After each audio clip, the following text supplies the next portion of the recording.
மாயா Sandhya serial December 10 எபிசோடுக்கான review தாங்க இந்த வீடியோவில் நம்ம இன்னைக்கு பார்க்க போகிறோம். எபிசோடை ஸ்டார்ட் பண்ணுறதுக்கு முன்னாடி இந்த வீடியோவை மறக்காமல் லைக் பண்ணிக்கோங்க. உங்களுடைய ஒவ்வொரு லைக்கும் அடுத்தடுத்து வீடியோஸ் போடும் பொழுது எங்களுக்கு கொஞ்சம் இன்ட்ரெஸ்டிங்காகவும் என்கரேஜிங்காகவும் இருக்கும். வாங்க வீடியோக்குள்ளே போகலாம்.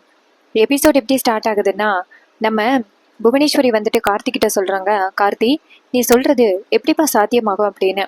கார்த்தி சொல்றாரு, அன்னைக்கு நான் கோவிலுக்கு போயிருக்கும் பொழுது தனா கிட்ட பேசினேன். அப்ப தனா விருப்பம் இல்லாம தான் இந்த வாழ்க்கைய வாழ்ந்துகிட்டு இருக்கா. எனக்கு ஏதாவது ஒரு பிரச்சனைனா கண்டிப்பா அவளால தாங்கிக்க முடியாது.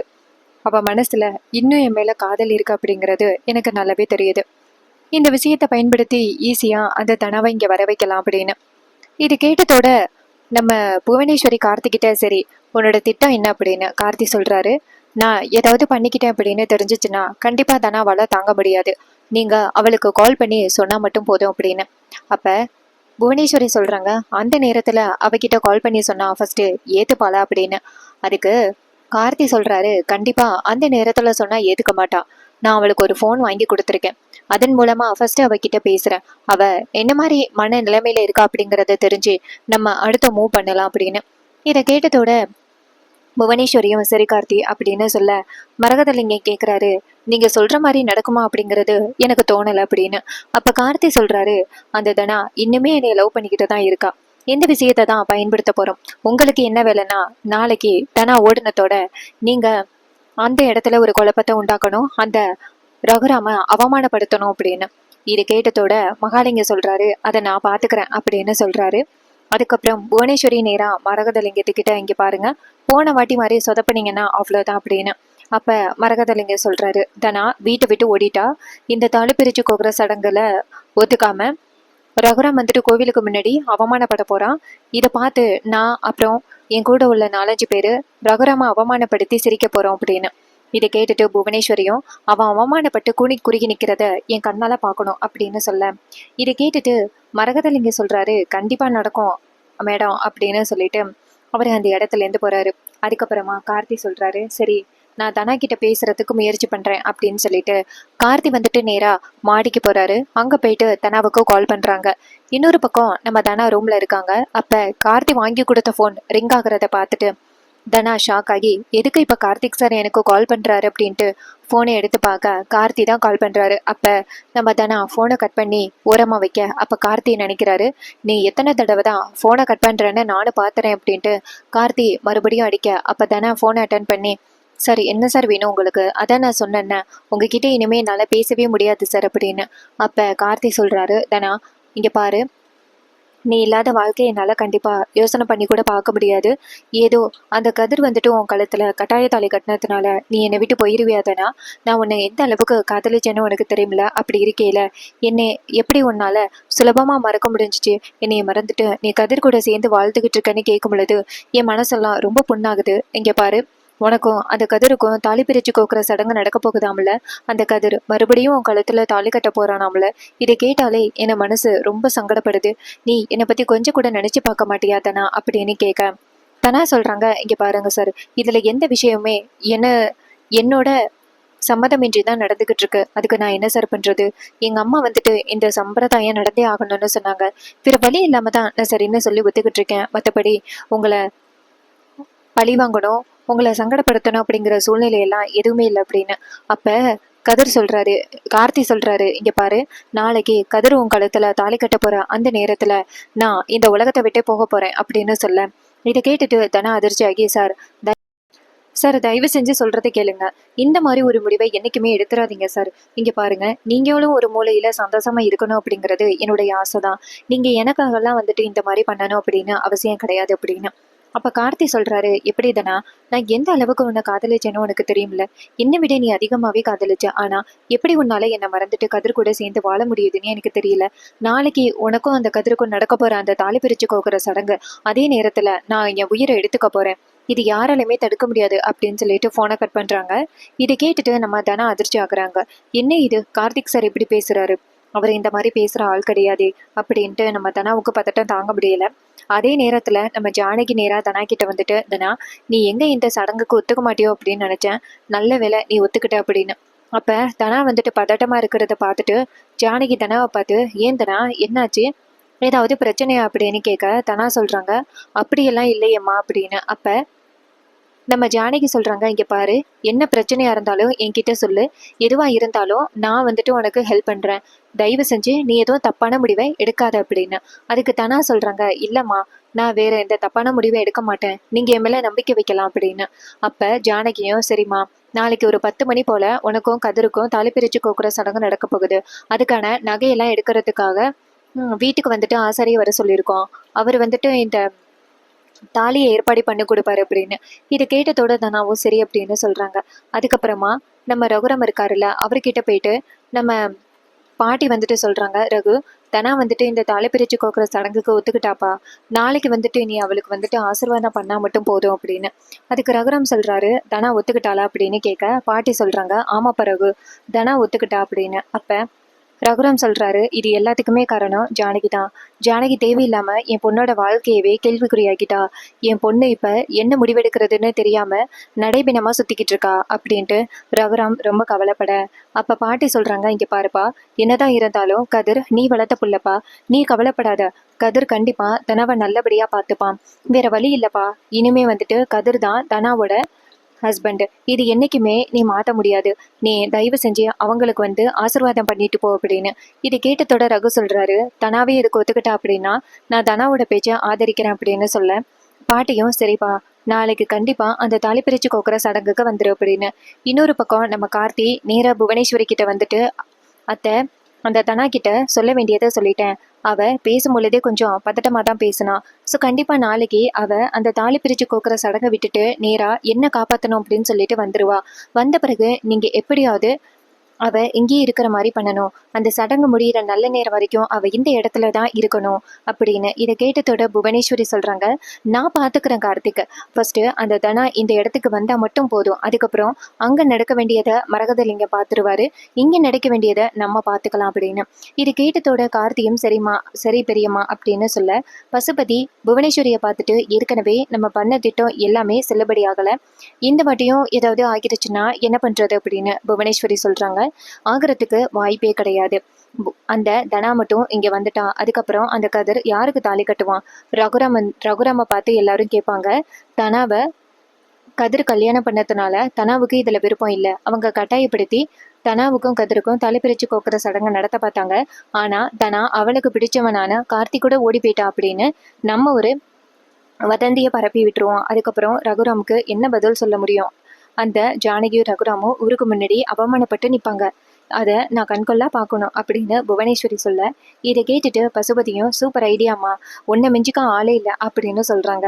அதுக்கப்புறம் நம்ம கார்த்தி அத்தை கிட்ட, இங்க பாருங்க அத்தை, நாளைக்கு அந்த தனம் இங்க வந்ததோட அவளை எப்படியாவது ரொம்ப நேரம் இங்க இருக்க வைக்கணும், அது மட்டும்தான் நமக்கு முக்கியம் அப்படின்னு. இதை கேட்டுட்டு புவனேஸ்வரி சொல்றாங்க, அதெல்லாம் நான் பாத்துக்கிறேன் கார்த்திக், அந்த தனா கிட்ட நடிக்கிறதுல அந்த தனா கண்டிப்பா ஏமாறுத்துருவா பாரு அப்படின்னு. அதுக்கப்புறம் நம்ம மாயாவை காமிக்கிறாங்க. மாயா வந்துட்டு சீனு கிட்ட, என்ன சீனு, இன்னைக்கு நீ ரெடியா இருக்கியா? நீ எப்படியும் கண்டிப்பா தோத்துருவேன்னு எனக்கு நல்லாவே தெரியும் அப்படின்னு. அதுக்கு சீனு சொல்றாரு, இங்க பாரு, என்னதான் நான் உலகத்துல 2வது தடவை தாலி கட்டினாலும் நான் கண்டிப்பா வந்துட்டு உன் வலையிலே சிக்க மாட்டேன், என் கோவம் எப்பவுமே அப்படியே தான் இருக்கு அப்படின்னு. இதை கேட்டுட்டு கார்த்தி சொல்ற அந்த மாயா சொல்றாங்க, அதையும் பாப்போம் சீனு, நீ பாரு, வேணும்னா தாலி கட்டும் பொழுது உன் கண்ணுல ஒரு காதல் மட்டும்தான் இருக்கும், என் கழுத்துல தாலி கட்டும் பொழுது அப்படின்னு. இதை கேட்டுட்டு மாயா சொல்றாங்க, பாப்பமா சீனு அப்படின்னு. சீனு சொல்றாரு, அதையும் பார்க்கலாம் அப்படின்னு. அப்ப மாயா நினைக்கிறாங்க, எப்படியோ உன்னை ஒரு வழியா ஒத்துக்க வச்சுட்டோம்ல, அது போதும் அப்படின்னு நினைக்கிறாங்க. இன்னொரு பக்கம் பார்வதியும் பத்மாவையும் காமிக்கிறாங்க. பார்வதி சொல்றாங்க, என்னக்கா இது, அந்த ஜானகி எல்லாத்தையும் வந்துட்டு ஈஸியா முடிவு பண்ணிட்டாங்க, நாளைக்கு அந்த சீனுவுக்கும் மாயாவுக்கும் தாலி பிரிச்சு கோக்குற சடங்கு நடக்க போகுதா அப்படின்னு. பத்மா சொல்றாங்க, அதை எப்படியாவது நிப்பாட்டட்டும்டி அப்படின்னு. அப்ப பார்வதி சொல்றாங்க, அந்த கிஷோர் வேற ஜானகியோட கையில அந்த சந்தியா ஓடுகாலியோட தாலியை கொடுத்துட்டு போயிருக்காங்க, அந்த தாலியை தான் மாயாவோட கழுத்துல போட போறாங்க, எப்படி தடுக்கிறது அப்படின்னு. அப்ப பத்மா சொல்றாங்க, அந்த ஓடுகாலியோட தாலியெல்லாம் கண்டிப்பா மாயாவோட கழுத்துக்கு போவே கூடாது அப்படின்னு. முக்கியமா என் பிள்ளைக்கு நாளைக்கு அந்த சம்பிரதாயம் நடக்கவே கூடாது, அதை எப்படியாவது தடுக்கணும் அப்படின்னு பார்வதி சொல்ல, அப்ப பத்மா கேக்குறாங்க, அதுக்கு நம்ம என்ன பண்றது, சீனுவை பெசாப்ல எங்கேயாவது போக வச்சிடலாமா அப்படின்னு. ஜானகி சொல்றாங்க, சீனுவை போக வச்சா நம்ம தான் எல்லாரும் பேசுவாங்க, மாயாவை இந்த இடத்துல இருந்து போக வைக்கணும், அதுக்கு ஏதாவது நம்ம ஒரு பிளான் பண்ணணும் அப்படின்னு. பத்மா சொல்றாங்க, ஆமாம், ஏதாவது பிளான் பண்ணியே ஆகணும். அந்த மாயாவுக்கும் சீனுவுக்கும் நாளைக்கு அந்த சடங்கு நடக்கக்கூடாது. தனாவுக்கும் கதிருக்கும் நடக்கட்டும், அது நமக்கு பொறுப்பு கிடையாது. ஆனால் இவங்க 2 பேருக்கும் நடக்கக்கூடாது அப்படின்னு அந்த பத்மா சொல்கிறாங்க. இதை கேட்டுட்டு பார்வதியும் சரி அப்படின்னு சொல்ல, அதுக்கப்புறமா வீட்டில் நம்ம ஜானகி எல்லாரையும் கூப்பிட்றாங்க. எல்லாரும் வந்ததோட பாட்டி கேட்குறாங்க, என்ன ஜானகி கூப்பிட்ட எல்லாரையும் என்ன அப்படின்னு. ஜானகி சொல்கிறாங்க, சந்தியாவோட தாலியை நேற்று அவங்க அப்பா மாயாவோட அப்பா கொடுத்துட்டு போனாங்க. அதுதான் மாயாவோட கழுத்தில் ஏறணும் அப்படின்னு சந்தியா கடைசியாக ஆசைப்பட்டிருக்கா அப்படின்னு. அப்போ பத்மா கேட்குறாங்க, அது எப்படி ஓடி போனவளோட தாலியை வந்துட்டு மாயாவோட கழுத்தில் போட முடியும்? ஒருவேளை மாயாவுக்கும் அவங்க அம்மா மாதிரி ஆகிட்டா அப்புறம் என் பிள்ளையோட வாழ்க்கை என்ன ஆகுறது அப்படின்னு. இது கேட்டுட்டு ஜானகி டென்ஷன் ஆகி, இதுக்கு மேலே ஏதாவது பேசுனீங்கன்னா அவ்வளோதான், கொஞ்சம் கூட மனசில் இறக்கம் இல்லாமல் பேசுகிறீங்க. மாயா வந்துட்டு அவங்க அம்மாவோட தாலியை தானே வாங்கிக்கணும் அப்படின்னு நினைக்கிறா. சந்தியா கடைசி ஆசையும் இதுதான். இங்கே தேவையில்லாமல் இதில் தலையிடாதீங்க அப்படின்னு சொல்ல, பத்மா கேட்குறாங்க, நான் தேவையில்லாமல் தலையிடுறேன்? இங்கே பாருங்க, நடக்க போகிறது என் பையனோட தாலி பிரித்து கோக்குற விழா. இதில் நாங்கள் தான் வந்துட்டு முடிவு பண்ணணும் அப்படின்னு. அதுக்கு ஜானகி சொல்கிறாங்க, மாயா என்னோட பொண்ணு, அதனால் அவள் கழுத்துக்கு எப்படிப்பட்ட தாலி போகணும்னு நான் தான் முடிவு பண்ணணும் அப்படின்னு. அப்போ பத்மா சொல்கிறாங்க, தாலி எப்படிங்கிறது மாப்பிள்ளை வீட்டில் ரெடி பண்ணுறது, அதனால் நாங்கள் தான் ரெடி பண்ணுவோம். அந்த ஓடுகாலியோட தாலியெல்லாம் ஏன் புள்ள கட்ட மாட்டான் அப்படின்னு பத்மா அடித்து பேச, இதை கேட்டுட்டு வேறு வழி இல்லாமல் பாட்டி நேராக வந்துட்டு ஜானகியை பார்த்து, இங்கே பாரு ஜானகி, தாலி விஷயம் பத்மாவோட விருப்பம் தான், மாப்பிள்ளை வீட்டோட விருப்பம், அதனால் நம்ம எதுவும் பேசக்கூடாது அப்படின்னு சொல்ல, இதை கேட்டுட்டு ரொம்ப அதிர்ச்சி ஆகுறாங்க ஜானகி. ஜானகி நினைக்கிறாங்க, எப்படியாவது மாயாவோட கழுத்துக்கு இந்த சந்தியாவோட தாலி போனால் தேவலை அப்படின்னு நம்ம ஜானகி நினைக்கிறாங்க. அதுக்கப்புறம் மறுநாள் காலை எல்லாருமே வந்துட்டு அந்த சடங்குக்கு கிளம்புறாங்க. அப்போ ரகுராம் கிளம்புறேன். அப்போ பாட்டி வந்துட்டு நேராக ரகுராம் கிட்ட போயிட்டு, இங்கே பாரு ரகு, நம்ம பிள்ளைங்களை வந்துட்டு நம்ம தான்ப்பா ஆசிர்வதிக்கணும், தயவு செஞ்சு நீயும் கிளம்புப்பா அப்படின்னு. ஆனால் ரகு சொல்கிறாரு, இல்லைம்மா, ஏற்கனவே நடந்த கல்யாணமே எனக்கு கொஞ்சம் கூட விருப்பம் இல்லாமல் நடந்துச்சு, இப்போ இந்த கல்யாணமும் விருப்பம் இல்லாமல் தான் நடக்க போகுது, எனக்கு வர விருப்பம் இல்லைம்மா அப்படின்னு. ஆனால் பாட்டி சொல்கிறாங்க, இங்கே பாரு ரகு, நம்ம பெத்த பிள்ளைங்களுக்கு வந்துட்டு ஆசீர்வாதம் பண்ணுறது கிடையாதாப்பா, நீ இந்த மாதிரி விட்டுறக்கூடாது, அட்லீஸ்ட் தனாவுக்காவது நீ வரணும்ப்பா அப்படின்னு. இது கேட்டுட்டு ரகு சொல்கிறாரு, சரி நான் தனாவுக்காக மட்டும் வரேன் அப்படின்னு சொல்லிட்டு ரகு வந்துட்டு நேராக கிளம்புறாரு. அதுக்கப்புறம் எல்லாரும் சேர்ந்து கோயிலுக்கு போகிறாங்க. இன்னொரு பக்கம் நம்ம தனா நினைக்கிறாங்க, கார்த்திக் சார் நம்மளுக்கு வேற இப்படி சொன்னாரே, என்ன நடக்க போகுது அப்படின்னு பயத்தில் இருக்காங்க. அதே நேரத்தில் புவனேஸ்வரி நேராக தனாவுக்கு கால் பண்ணுறாங்க. அப்போ பசுபதி நேராக புவனேஸ்வரி கிட்ட, புவனா, இன்னும் 1 மணி நேரத்தில் சடங்கு நடக்க போகுது, இதுதான் சரியான நேரம், அந்த தனாவை இங்கே வரவை அப்படின்னு. இது கேட்டதோட புவனேஸ்வரியும் சரி அப்படின்னு சொல்ல, நேராக வந்துட்டு புவனேஸ்வரி தனாவுக்கு கால் பண்ண, தனா ஃபோன் அட்டன் பண்ணி, சொல்லுங்கள் யார் அப்படின்னு கேட்க, புவனேஸ்வரி சொல்கிறாங்க, தனா தனா நான் தான் வந்துட்டு புவனேஸ்வரி பேசுகிறேன், ஓ அத்தை, இங்கே வந்துட்டு கார்த்தி என்ன பண்ணிக்கிட்டான் தெரியுமா, ஐயோ கார்த்தி இனிமேல் காப்பாற்ற முடியாது போலையே அப்படின்னு சொல்லிட்டு ஃபோனை கட் பண்ணுறாங்க. இதை கேட்டதோட தனாவுக்கு பேரதிர்ச்சி, என்னடா இது, திடீர்னு ஃபோன் பண்ணி கார்த்திக் சாருக்கு ஏதோ ஆபத்து அப்படின்னு சொல்லிட்டு ஃபோனை கட் பண்ணிட்டாங்களே, திரும்பி ஃபோனே எடுக்கவே இல்லையே அப்படின்ட்டு பயப்படுறாங்க நம்ம தனா. தனா வந்துட்டு நேராக வெளியில் வந்துட்டு மறுபடியும் கார்த்திக்கு கால் பண்ண, கார்த்தியோட ஃபோன் வந்து சுவிட்ச் ஆஃப்னு சொல்லுது. இன்னொரு பக்கம் புவனேஸ்வரி கார்த்தியை பார்த்துட்டு, கார்த்தி, நான் சொன்ன பேச்சில் கண்டிப்பாக அவள் இன்னரும் பயந்துருப்பா, உன்னை தேடி தான் அவள் இங்கே வந்துக்கிட்டு இருப்பா, நீ போயிட்டு என்ன பண்ணணுமோ எல்லாத்தையும் ரெடி பண்ணு அப்படின்னு. இது கேட்டதோட கார்த்தியும் சரிம்மா அப்படின்னு சொல்கிறாங்க. இன்னொரு பக்கம் நம்ம தனா வந்துட்டு கோயிலை விட்டு வெளியில் வர, அப்போ ஜானகி நேராக போயிட்டு தனா கிட்ட, தனா எங்கே போகிற அப்படின்னு கேட்க, தனா சொல்கிறாங்க, அம்மா பக்கத்தில் மட்டும் போயிட்டு வரேன் அப்படின்னு. அப்போ ஜானகி சொல்கிறாங்க, இங்கே பாரு, இன்னும் 1 மணி நேரத்தில் சடங்கு ஆரம்பிக்க போகுது, இந்த நேரத்தில் நீ எங்கே போகிறேன்னு சொல்கிற அப்படின்னு. தனா சொல்கிறாங்க, அம்மா ஒரு 5 நிமிஷமா போயிட்டு வந்துடுறேன் அப்படின்னு சொல்ல, இதை கேட்டுட்டு ஜானகியும் சரி போயிட்டு வா, சீக்கிரம் வந்துடணும் அப்படின்னு சொல்ல, ஜானகியும் சொன்னதை கேட்டுட்டு தனாவும் சரி அப்படின்னு சொல்லிட்டு அந்த இடத்துலேருந்து போகிறாங்க. அப்போ தனா வந்துட்டு நேராக கார்த்தியை பார்க்குறதுக்காக புவனேஸ்வரி வீட்டுக்கு போகிறாங்க. அப்போ நம்ம மாயா நேராக ஜானகி கிட்ட, பெரியம்மா தனா எங்கே போகிற அப்படின்னு கேட்க, அதுக்கு ஜானகி சொல்கிறாங்க, என்னன்னு தெரியல, ஏதோ 5 நிமிஷம் வீடு வரைக்கும் போயிட்டு வரேன் அப்படின்னு சொல்லிட்டு போகிறா அப்படின்னு. மாயா சொல்கிறாங்க, ஏன் பெரியம்மா அவளை விட்டீங்க, அந்த கார்த்தி கண்டிப்பாக ஏதாவது பண்ண ட்ரை பண்ணுவான், நீங்கள் ஏன் பெரியம்மா அவளை விட்டீங்க அப்படின்னு. அதுக்கு ஜானகி சொல்கிறாங்க, அவள் எங்கேயாவது சொன்னது கேட்டா தானே, இப்போ போயிட்டு உடனே வந்துடுறேன் அப்படின்னு சொல்லிட்டு போனால் எனக்கு என்னமோ பயமாக இருக்கு மாயா அப்படின்னு. மாயா சொல்கிறாங்க, சரி இருங்க பெரியம்மா, நான் கதிரை அனுப்புகிறேன் அப்படின்னு சொல்லிட்டு நேராக கதிரை கூப்பிட, கதிர் வந்துட்டு என்னாச்சு மாயா அப்படின்னு கேட்க, மாயா சொல்கிறாங்க, ஏதோ தனா வீடு வரைக்கும் போகிறேன்னு சொல்லிட்டு போயிருக்கலாம், நீ போயிட்டு வீடு வரைக்கும் பார்த்துட்டு வா அப்படின்னு. ஸோ இதை கேட்டுட்டு கதிரும் சரி அப்படின்னு சொல்லிட்டு நேராக வீட்டுக்கு கிளம்புறாரு. இன்னொரு பக்கம் நம்ம தனா வீட்டுக்கு போகல, நேராக புவனேஸ்வரியோட வீட்டுக்கு போகிறாங்க.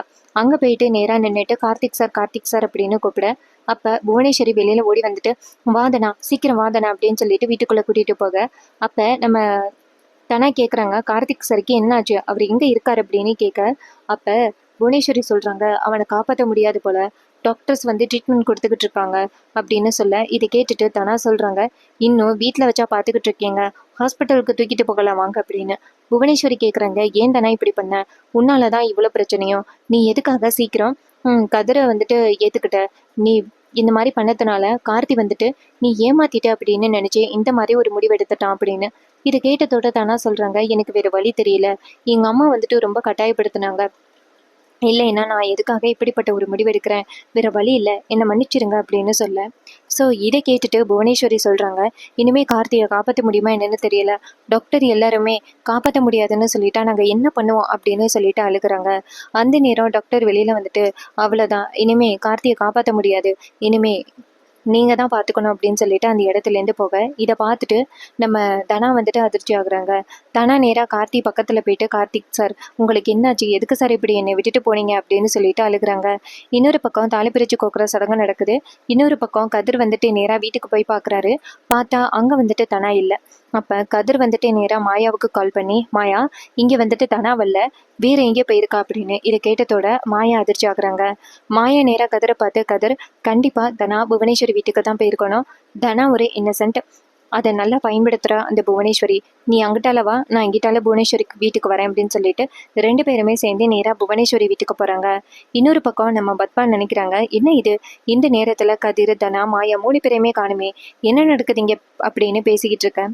அப்போ மரகதலிங்க சொல்கிறாரு என்ன இது தாலி பிரித்து கோக்குற சடங்குன்னு சொன்னீங்க, சரியான நேரமும் வந்துட்டு, ஆனால் பொண்ணு மாப்பிள்ளை யாரையுமே காணுமே, சீனு மட்டும்தான் இருக்கான் அப்படின்னு. இதை கேட்டுட்டு ரகு கோவப்படுறாரு. இன்னொரு பக்கம் மாயா வந்துட்டு நேராக அந்த தனா வீட்டுக்கு புவனேஸ்வரி வீட்டுக்கு போயிட்டு நேராக அங்கே தனான்னு கூப்பிட்றாங்க. அப்போ புவனேஸ்வரி நேராக தனாவை பார்த்து தனா நீ இங்கே இருக்கிற விஷயம் அந்த மாயாவுக்கு தெரிஞ்சு போச்சு, இனிமேல் என்ன பண்ண போகிற அப்படின்னு மாயா சொல்கிறாங்க. தனா சொல்கிறாங்க அவளால் தான் இவ்வளோ பிரச்சனைக்கும் காரணம், அவளை நான் சும்மா விட மாட்டேன் அப்படின்னு சொல்லிட்டு தனா கோவமாக வெளியில் வராங்க. வெளியில் வந்துட்டு நேராக மாயாவை பார்த்து உன்னால் என்ன ஆச்சு தெரியுமா, கார்த்திக் சார் அவர் உயிரை விட்டுட்டாரு என்னால் அப்படின்னு சொல்ல, இதை கேட்டுட்டு மாயா சொல்கிறாங்க தனா இதை நீ நம்புறியா, கார்த்திக்கு கண்டிப்பாக எந்தவித ஆபத்தும் இல்லை, அவன் நல்லா நடிக்கிறான் அப்படின்னு. அதுக்கு தனா சொல்கிறாங்க இல்லை அவரை நான் போய் பார்த்தேன், டாக்டர்ஸ் வந்துட்டு அவர் உயிர் பிழைக்க மாட்டாருன்னு சொல்லிட்டாங்க, இனிமேல் நான் என்ன பண்ணுவேன், இந்த குற்ற உணர்ச்சியை நீ வாழ விடாதே அப்படின்னு சொல்லிட்டு அழுக. இதை கேட்டுட்டு நம்ம மாயா சொல்கிறாங்க இங்கே பாரு தனா உன்னோட இன்னசென்ட்டை நல்லா பயன்படுத்துகிறாங்க, தயவு செஞ்சு சொல்கிறது கேளு, அவங்க சொல்கிறதே நீ நம்பாத அப்படின்னு சொல்ல. தனா வந்துட்டு நேராக கதிரை பார்த்துட்டு இது எல்லாமே உன்னால தான் என் வாழ்க்கையே இப்படி போயிட்டே அப்படின்னு சொல்லிட்டு தனா அழுகுறாங்க. மாயா சொல்கிறாங்க இங்கே பாரு இவங்க சொல்கிறது எல்லாமே பொய், நீ தயவு செஞ்சு நீ கோயிலுக்கு வா, உனக்கும் கதிருக்கும் தாலி பிரித்து கோக்குற சடங்கு நடக்கணும் அப்படின்னு. அப்போ தனா சொல்கிறாங்க என்ன இதுக்கு மேலேயும் இந்த தாலி பிரித்து கோக்குற சடங்கு நடக்கும் அப்படின்னு நினைக்கிறீங்களா, கண்டிப்பாக நடக்காது அப்படின்னு சொல்லிட்டு தனா அந்த இடத்துலேருந்து போகிறாங்க. இந்த ப்ரெடிக்ஷன் உங்களுக்கு பிடிச்சிருந்துச்சுன்னா மறக்காமல் நம்ம சேனலை சப்ஸ்கிரைப் பண்ணிக்கோங்க. இது வரைக்கும் இந்த வீடியோவை தொடர்ந்து பார்த்த உங்கள் எல்லாருக்குமே ரொம்ப நன்றிங்க. அடுத்த வீடியோவில் பார்க்கலாம். மறக்காமல் சேனலை சப்ஸ்கிரைப் பண்ணிவிட்டு பக்கத்தில் உள்ள பெல் ஐகானை கிளிக் பண்ணிவிட்டு ஆல்னு செட் பண்ணிக்கோங்க. அப்போ தாங்க அடுத்தடுத்த வீடியோஸ் போடும் பொழுது உங்களுக்கு நோட்டிஃபிகேஷன் வரும். தேங்க்ஸ் ஃபார் வாட்சிங்.